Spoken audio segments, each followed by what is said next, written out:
A 12-year-old boy had his bike stolen and started learning boxing to beat up the thief. How did this anger transform him into the greatest boxing legend in the world? This story will show you that your greatest anger might actually be the source of your greatest power. This isn't just a champion's story. This is proof of how one person can become a force much greater than sports and change the entire world. If you're ready, let's begin this incredible journey from little Cassius's stolen bike to Muhammad Ali's World Championship. January 17th, 1942. In Louisville, Kentucky, Cassius Marcellus Clay Jr. was born. His father, Cassius Clay Sr., was a billboard painter, and his mother, Odessa, did house cleaning jobs. They were a middle-class African-American family, but being black in 1940s America wasn't easy. Little Cassius was a very energetic and talkative child. His friends called him the kid who never stops talking because he never stayed quiet. But he was also very athletic, running, jumping, constantly in motion. "I was always the fastest running, highest jumping kid," Ali would later recount. But back then, I didn't know where to channel this energy. Living in Louisville was a daily experience of discrimination for young Cassius. He couldn't go to the same schools as white children, couldn't eat at the same restaurants, couldn't even drink from the same water fountains. This situation awakened feelings of anger and injustice in Cassius at an early age. "Why couldn't I do things that white kids could do?" he would ask his mother. Odessa tried to teach her son to be patient, but the fire inside Cassius was unquenchable. By age 12, Cassius's greatest passion was his bicycle. This red Schwinn bike was his symbol of freedom.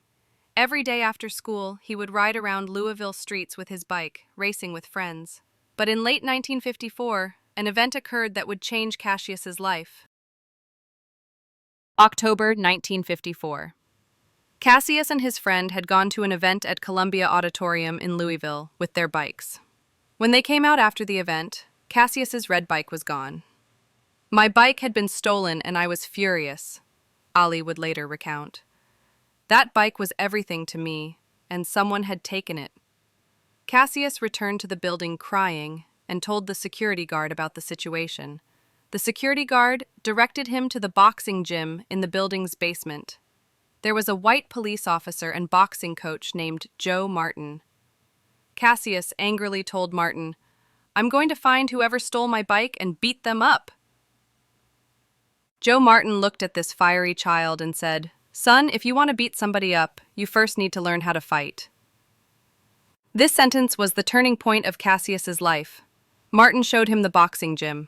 The gym was small and hot, with the heavy smell of punching bags. Older kids were training. "The first time I entered that gym, I felt like I was home," Ali would later recount. "It was as if this place had been waiting for me." Joe Martin began teaching Cassius basic boxing moves. Putting on gloves, showing him how to stand, simple punching techniques. Cassius learned these movements naturally, as if he had been doing them for years. "There was something special about this kid," Joe Martin recounts. "His coordination, his speed, but most importantly, the fire inside him. I had never seen this fire before." After the stolen bike incident, Cassius started going to Joe Martin's gym every day. Morning school, afternoon boxing, he never got tired, constantly wanting to train. But the beginning wasn't easy at all. Other kids made fun of him because Cassius constantly talked. "I'm the best boxer," he would shout, dreaming of championships when he hadn't even had a single match yet. Cassius's self-confidence was incredible, says Coach Martin. But this confidence sometimes went too far. Other kids didn't like him because he acted too flashy. His first sparring experience was shocking for Cassius. The kid he faced hit him several times and Cassius's nose bled. He was crying when he went home that night. "I told my mom I don't want to box," Ali would later recount. "But my mom told me, son, nothing in life is easy. If you really want it, you have to fight the difficulties." These words changed something in Cassius. He went back to the gym the next day, but this time more carefully, more open to learning. Joe Martin taught him defensive techniques, how to dodge punches, how to block, how to counterattack. Cassius's natural talent began to emerge rapidly. His footwork was incredibly fast, as if he was dancing in the ring. He would dodge punches with body movements, then quickly counterattack. Cassius's style was very different from other boxers, says Joe Martin. He was breaking traditional boxing rules, but it worked. 6 months later, Cassius entered his first amateur fight. His opponent was a more experienced 14-year-old. Everyone thought Cassius would lose, but after 3 rounds, Cassius won. The spectators around the ring were amazed. How was this 12-year-old so good? Between 1955 and 1960, Cassius Clay began making a name for himself in amateur boxing. He started winning local tournaments in Louisville, then participated in state championships. But Cassius wasn't just focused on the ring. He was also successful in school life and constantly talking. He would tell his friends, "I'm going to be world champion." Most people saw this as childish dreams. In 1958, when he was 16, Cassius caught a big opportunity. He participated in the Golden Gloves tournament held in Chicago. This tournament was a prestigious organization where America's best amateur boxers competed. Cassius was supposed to fly from Louisville to Chicago, but there was a big problem. He was afraid of flying. What if the plane crashes? He worried. He almost didn't participate in the tournament, but his coach, Joe Martin, convinced him, "Cassius, if you really want to be champion, you have to face your fears." When he arrived in Chicago, Cassius faced stronger opponents than he had ever seen. There were the best amateur boxers from New York, California, Texas. But Cassius beat them one by one. In the final match, he faced a very experienced opponent, but Cassius's speed and technique prevailed. He became Golden Gloves champion. "That night, I cried in my hotel room," Ali would later recount. "I cried from happiness because I realized my dream could come true." After this success, bigger organizers who heard Cassius's name started following him. In 1959, he became AAU, Amateur Athletic Union, champion. He repeated it in 1960. He had now reached the level to go to the Olympics. 1960 was the year of big opportunity for 18-year-old Cassius Clay. He would represent America at the Rome Olympics. But this great honor came with great fears. Cassius's fear of flying still continued. To go to Rome, he had to cross the Atlantic Ocean by plane. He almost didn't participate in the Olympics. "If the plane crashes, I won't be champion or anything," he said. But his family and coaches convinced him. He got on the plane but slept with a parachute throughout the entire flight. When he arrived in Rome, Cassius faced the world's best amateur boxers. Opponents from Soviet Russia, East Germany, Cuba were very strong. But Cassius was different. While other boxers were serious and quiet, Cassius constantly talked, made jokes, acted confident. The press loved him because he always gave interesting interviews. "I'm not just good, I'm the greatest," he told reporters. He used this phrase for the first time in Rome. In his first match, he beat the Belgian opponent. In his second match, he defeated the Soviet boxer. In the semifinal, he passed the strong Australian opponent. When the final match came, he faced Poland's very experienced boxer Zbigniew Pietrzakowski. This man was an experienced champion who had won medals in 3 Olympics. When the match started, Pietrzakowski's experience was immediately apparent. He won the first round. He also looked superior in the second round. But in the third round, Cassius's real talent emerged. His speed, footwork, punching power. He chased Pietrzakowski around the entire ring. When the final bell rang, Cassius Clay had won the Olympic gold medal. "That night I never took off my medal," Ali would later recount. "It was around my neck even while sleeping, because it was proof that my dream was real." Cassius Clay, returning from Rome, was now famous in America. He was giving interviews on television, newspapers were writing articles about him, but his real goal was to become champion in the professional boxing world. When he started his professional career in 1960, Cassius's style was revolutionizing the boxing world. Traditional boxers fought with heavy and powerful punches, but Cassius moved lightly, quickly, as if dancing. "Float like a butterfly, sting like a bee," slogan emerged during this period. This perfectly described Cassius's style. He easily won his first professional matches. Before each match, he would make statements to the press, predicting in which round he would beat his opponent. And most of the time, he was right. "I'm not just a boxer, I'm a showman," Cassius said. "People don't just come to watch fighting, they come to be entertained." But toward 1964, big changes would occur in Cassius's life. He encountered Islam, and his life philosophy changed radically. Meeting Malcolm X completely changed his worldview. He began to see racial discrimination in America through different eyes. "I'm no longer just a boxer," he said. "I'm a symbol of black pride." In 1964, he would face Sonny Liston for the World Championship. Liston was the most feared boxer of that era. Everyone thought Cassius would lose. But Cassius thought differently. "I'm going to beat him because I'm the greatest." February 25th, 1964. At the convention center in Miami Beach, 22-year-old Cassius Clay faced 31-year-old world champion Sonny Liston. Liston was a terrible opponent. He had previously knocked out Floyd Patterson in the first round. He was big, strong, experienced fighter. Bookmakers gave Cassius a 7-1 chance of winning. But Cassius was fearless. At the pre-fight press conference, he shouted, "I'm young, beautiful, fast, and strong. Liston is old and slow. I'll beat him in the 6th round." When the fight started, Cassius's strategy was very clear. He was avoiding Liston's heavy punches, moving quickly, hitting and running. The first 3 rounds passed with Cassius's superiority. Liston couldn't catch him. In the 4th round, something strange happened. Cassius's eyes started watering. Due to creams applied to Liston's gloves, he became unable to see. "I can't open my eyes," he shouted in his corner.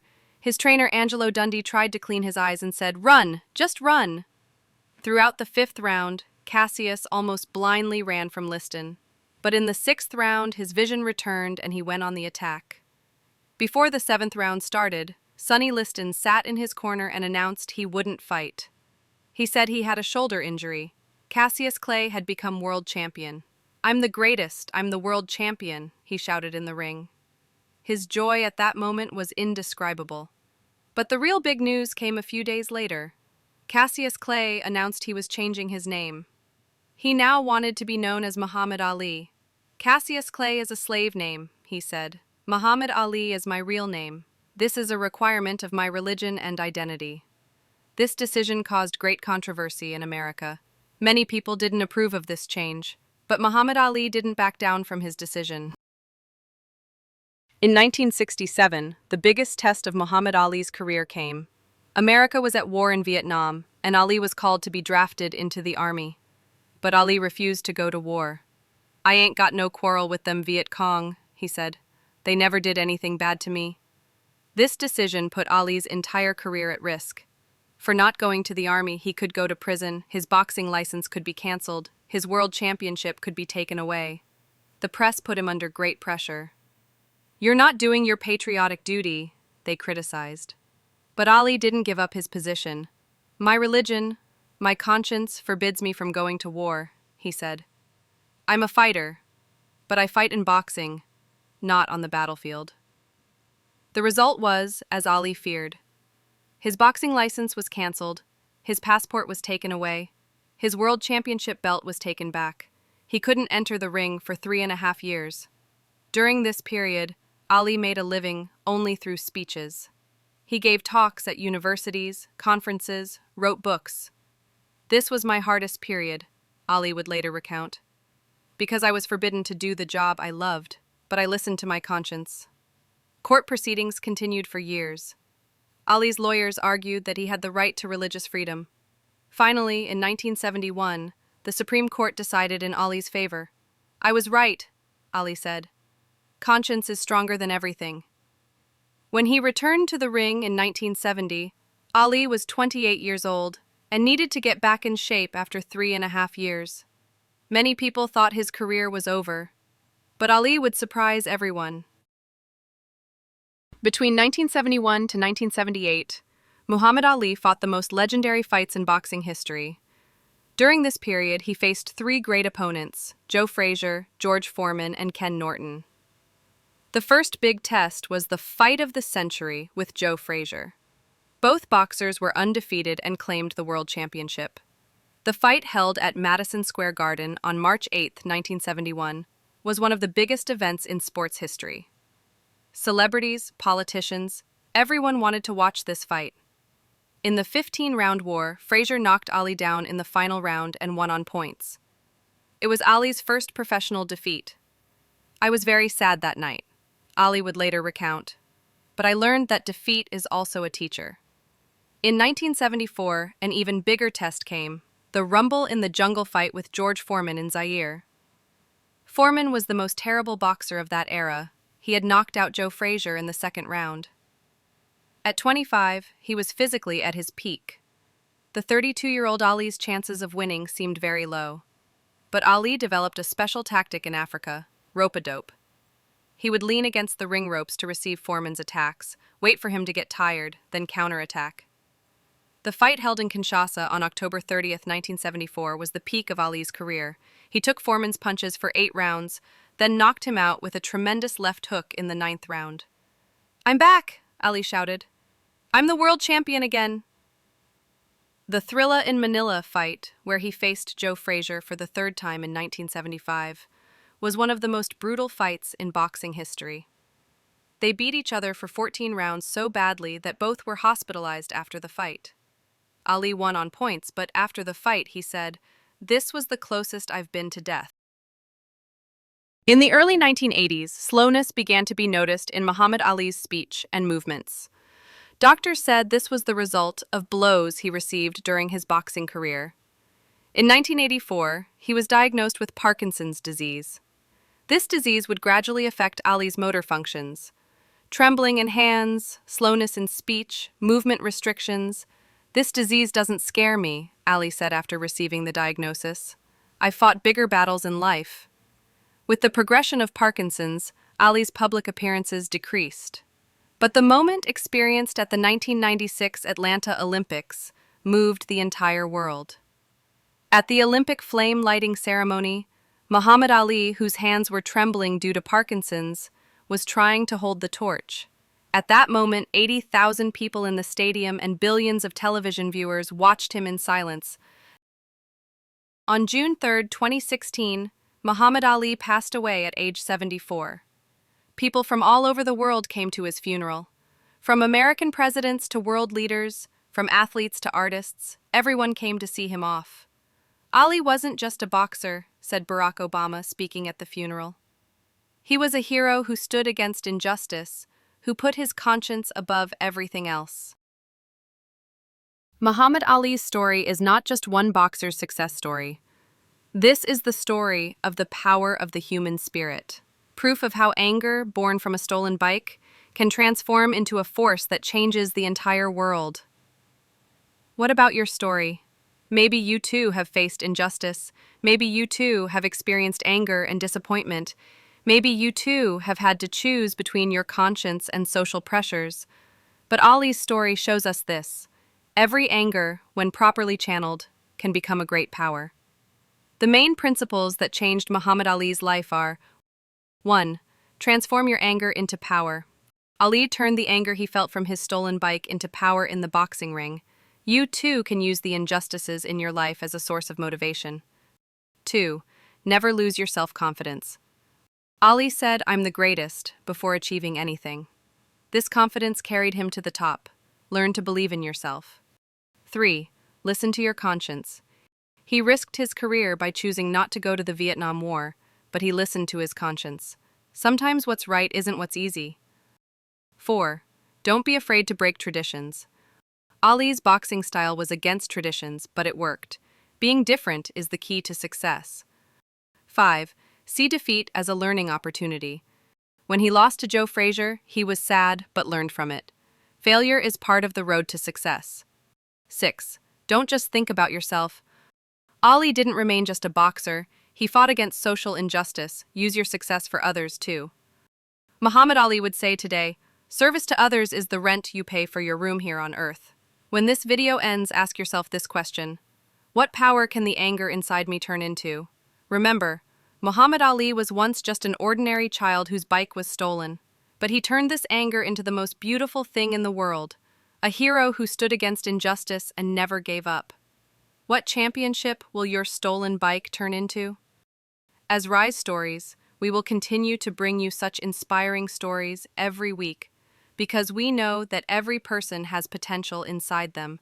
They just need to channel the right anger toward the right purpose to bring out that potential. Don't forget to subscribe, don't forget to like, and don't forget to share your own fight story in the comments. As Muhammad Ali said, impossible is nothing. Impossible is just a word that says great things are difficult. What impossible will you make possible today?